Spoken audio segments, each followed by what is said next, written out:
Along the way, Jim decided that he really did not like having a shirt go over his head. He didn't like putting his head through that hole. And so I got him some hoodies with zippers. But yesterday, he really didn't like those zippers, did not want to use that. And I thought, okay, how about if I use a polo shirt where you could unbutton a little bit?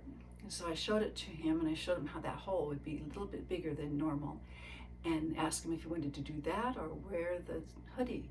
And he looked into that hole, and he looked at me, and he put his arms in the armhole and looked again through the hole and looked at me, and then he put his head through the hole and came out laughing and told me he was going to report me to our son.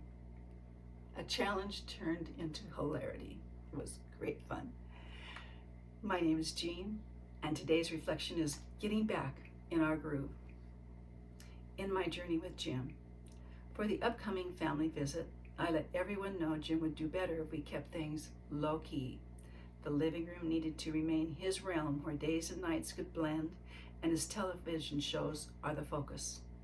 In spite of all our efforts, the joy of being together quickly slipped into adjusted routines, added dimensions to each day, and energy shifts.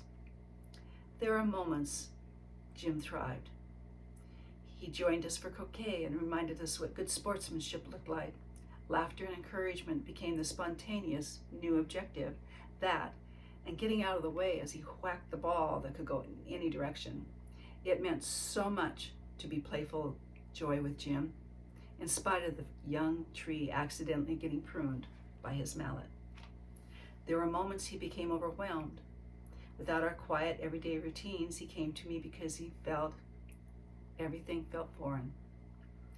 I immediately sat down and spent the afternoon and into the evening watching television with him, so he could feel supported and in completely returning to his realm and getting his bearings.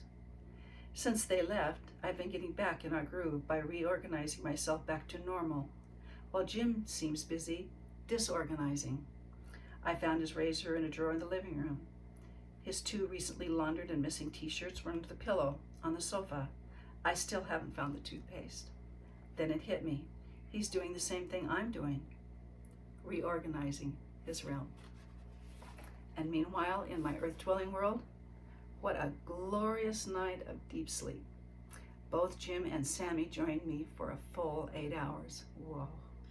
Mother Nature brought her cool September night through the open window, and my rambling thoughts were no competition to Morpheus, the god of sleep. I'm glad you're with me. I'm glad you're sharing this journey with me. It's a sense of traveling, not with myself and Jim, but with someone else who recognizes the landscape. I guess that's what it is, and I do love that feeling. If you'd like to continue to join me, you can hit the subscribe button. If you want to read these reflections, there's an Amazon link in the description.